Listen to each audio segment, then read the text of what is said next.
नमस्कार दोस्तों, कैसे हैं आप। तो भाई कैसी लगी पिछली एपिसोड की कहानी। बहुत दूर से आई थी आपसे मिलने। तो भाई जैसा हमने पिछले एपिसोड में कहा था उसी वायदे को निभाते हुए आज हम अनाउंस कर रहे हैं एक सरप्राइज।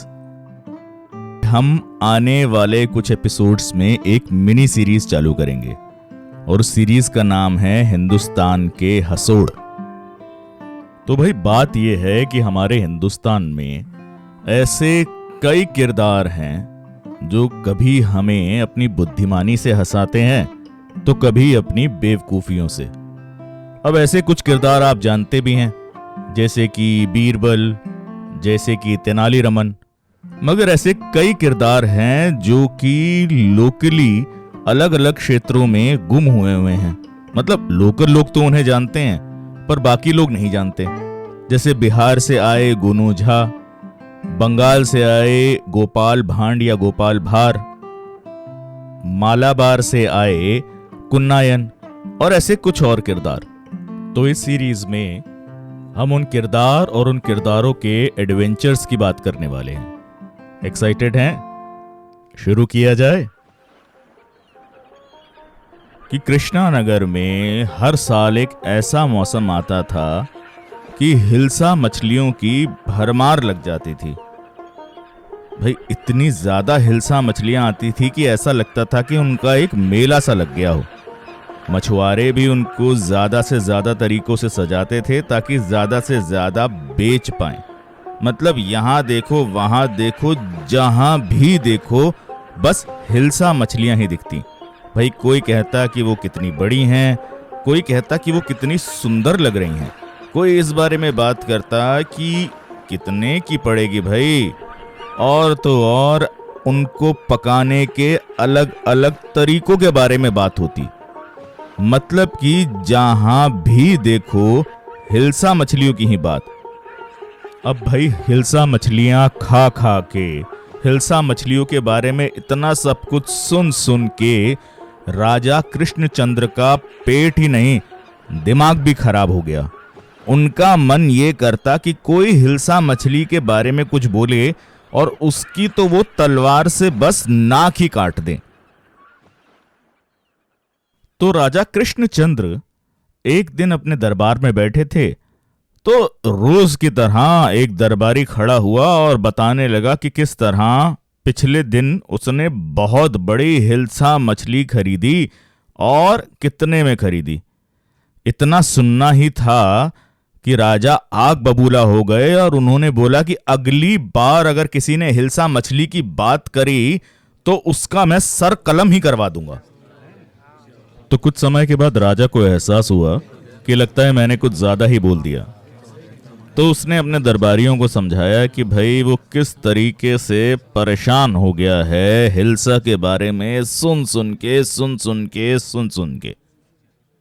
तो अभी राजा ने अपनी बात पूरी ही की थी कि उसने पीछे से आवाज सुनी।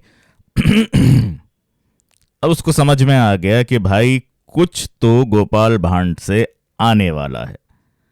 तो जैसा कि उम्मीद थी, गोपाल भांड खड़ा हुआ और उसने कहा कि भाई राजा साहब, मैं आपकी इस परेशानी को खत्म कर सकता हूं।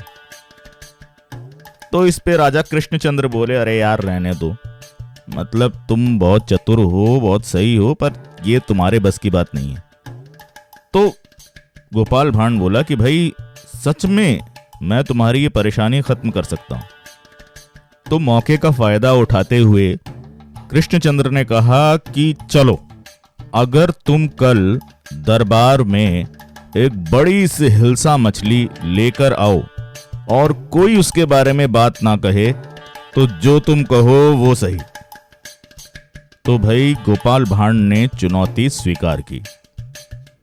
अब अगले दिन सुबह सुबह घर पे गोपाल भांड ने तैयार होना शुरू किया, तो बहुत ही अलग तरीके से। भाई चुनौती पूरी करनी थी।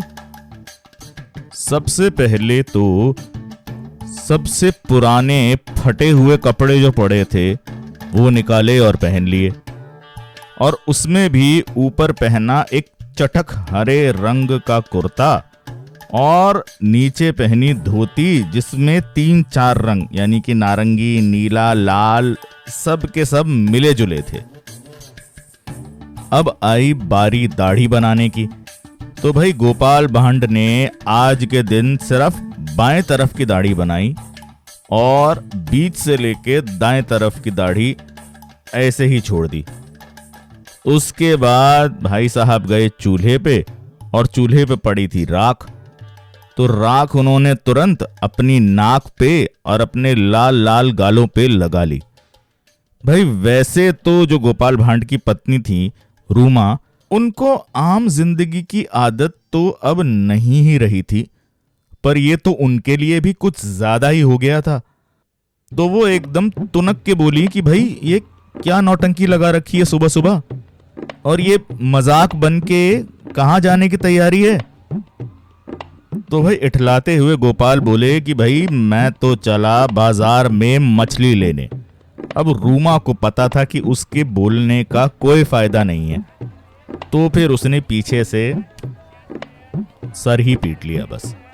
अब जब बाहर कोई भी गोपाल को देखे तो देखे कि एक गोलू मोलू सा आदमी चल रहा है, जिसने एक अजायब घर के कटे फटे से रंगीले से कपड़े पहने हुए हैं, मुंह पे राख या धूल मली हुई है और एक तरफ की दाढ़ी बड़ी हुई है। तो अपने आप ही एक जिज्ञासा जाग उठती थी और उसके पीछे पीछे हो जाता था। तो भाई जब तक गोपाल भांड बाजार तक पहुंचे तब तक उनके पीछे एक बाजार चलना शुरू हो चुका था। इठलाते हुए, बीच में कभी कूदते हुए, नाचते हुए जैसे गोपाल चल रहे थे तो भीड़ को और मजा आ रहा था। अब भाई जब तक गोपाल मछली वाले के पास पहुंचे तो मछली वाला सबसे पहले तो गोपाल को देखते ही डर गया और उसने कहा भाई इस अजायब घर को जल्दी से चलता करो, और उसने सबसे बड़ी मछली तुरंत निकाल कर गोपाल को दे दी। अब भाई अगली मंजिल थी दरबार।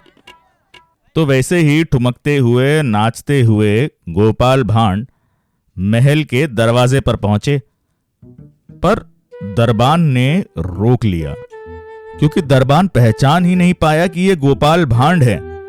तो भाई इस पर गोपाल भांड बोले कि भाई मुझे तो जाना है अंदर। तो दरबान बोला कि नहीं जा सकते भाई। तो गोपाल भांड फिर बोले मुझे तो मिलना है राजा से और मुझको जाना है अंदर। तो भाई जिस तरीके से गोपाल भांड नाचते हुए, बेसुरे से गाते हुए, ठुमकते हुए बोल रहे थे, एक दरबान तो हंसते हंसते जमीन पे ही लोटपोट हो गया और भीड़ का वैसे ही हंसते हुए बुरा हाल था।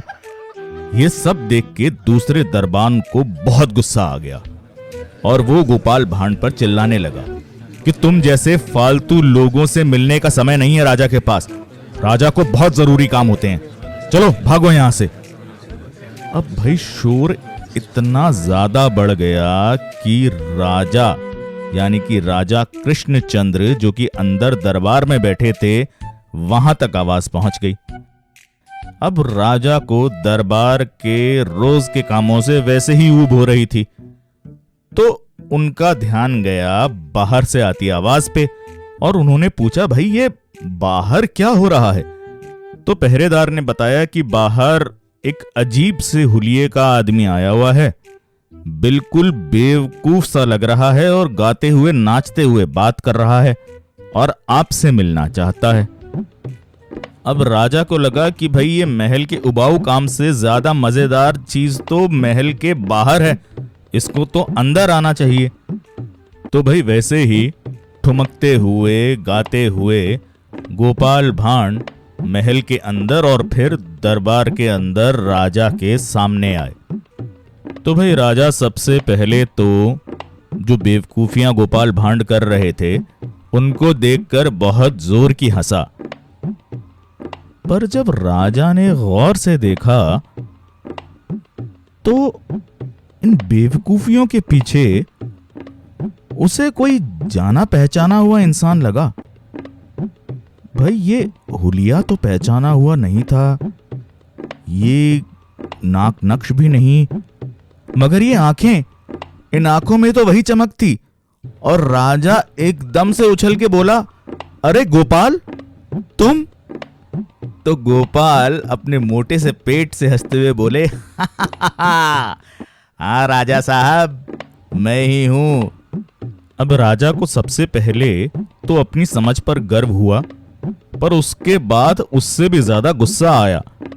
गोपाल, तुम हमारे दरबार के इतने बड़ी मंत्री हो और तुम ये गली चौराहे पे ये बेवकूफियां करते हुए घूम रहे हो?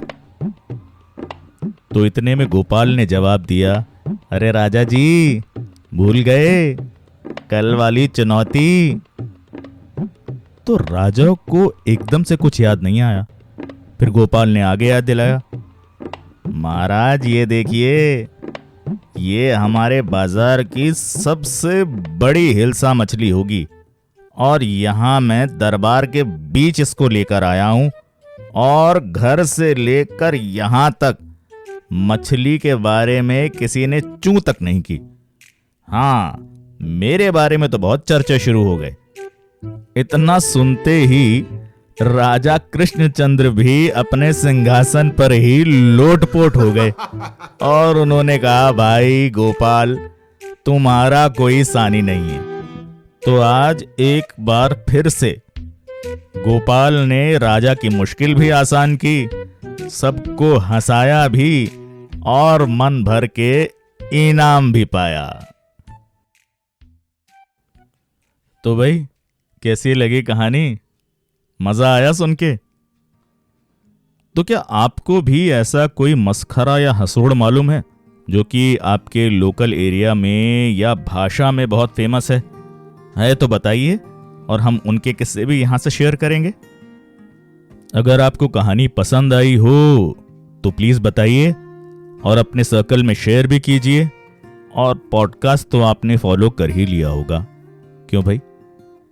तो इस कहानी के लिए हम दिल से शुक्रिया करना चाहेंगे देविका रंगचारी जी का, जिन्होंने लिखी किताब द मेरी मिसचीफ ऑफ गोपाल भांड, और उसी कारण से हम आपके सामने ये मजेदार किस्सा लेके आ पाए।